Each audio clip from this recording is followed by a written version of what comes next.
Sonic Racing went from being one of the best kart racers ever made to nearly killing itself. And today, I'm going to be going through how that happened, and how Sonic Racing is back on its rise. Now, the early days of racing in Sonic games were rough. Sonic Drift was a Japan-exclusive top-down racer, and then Sonic R was an on-foot racing game with slippery controls and a tiny roster. And for a fast character, racing games really weren't working. That all changed though when we got Sonic and Sega All-Star Racing. This was Sega's proper kart racer of 2010, with a huge roster of Sonic and Sega characters.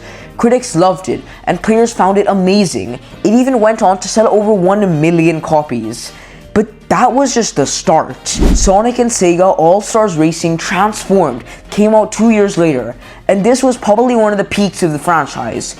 They added transforming vehicles mid-race to change up the gameplay style, from burning racetracks to boats on water.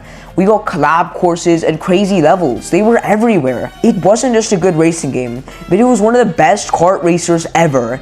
It really took Sonic to the top of racing.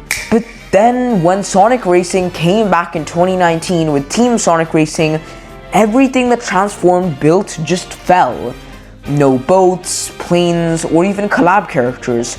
Only 15 Sonic franchise members, and that felt kind of lackluster. The game was pushed to be this team sport where you and 2 other people pass around items to build up speed and turbo together.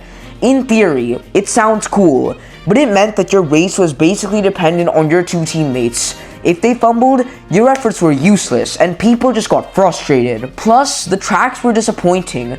There was barely anything to switch it up, and everything was super generic. Online gameplay was broken, and there were tons of glitches everywhere. You could skip whole sections of maps, or just glitch out of the map. Plus, the racing style in general just felt slow. That was because of the camera angle and other features, but it just made it feel like Transformed was a better package overall. It just became a bland game. At the time, I remember people choosing Transformed over this because it had more content. It really marked a fall in the Sonic Racing franchise by trying to innovate in too many areas, and it took away from the main core selling points. It basically killed any chance of Sonic returning to racing. But come 6 years later, and Sega released Sonic Racing Crossworlds. Yep, they were back at it again, but this time they were geared up and ready to listen to the community. They couldn't mess up, and they even got Sonic Team to develop it themselves because they couldn't rely on another studio again. Tons of things were brought back or just overhauled entirely, like the transformations returning with different terrain types over land, sea, and air. We also got the brand new Crossworld feature, where you use travel rings to select where the second lap takes you. It completely changed up the gameplay and the track into whatever style the leader picks.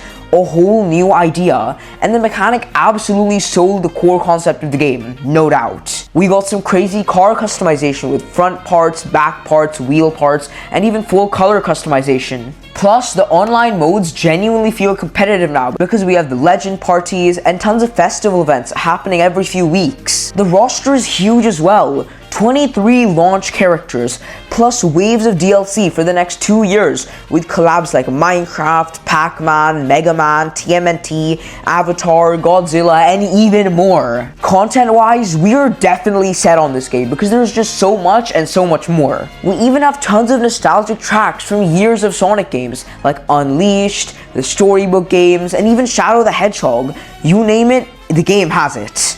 Right now, the game is sitting at a solid 94% on Steam, and it's been labeled one of the best kart racers in years, even destroying Mario Kart World, Nintendo's major kart racer of the same year, and no one expected that. And overall, that's the arc. The rough but crazy story of Sonic Racing. Crossworlds brought back some old things, but kept it fresh, and it ended up paying really well. That's how you make a sequel. Now, all that's left is for Sonic Racing Crossworlds to keep getting multi-year support with DLC and community events. And then, it's all set. I hope you guys enjoyed, and if you did, make sure to leave a like and subscribe. See you in the next one. Bye.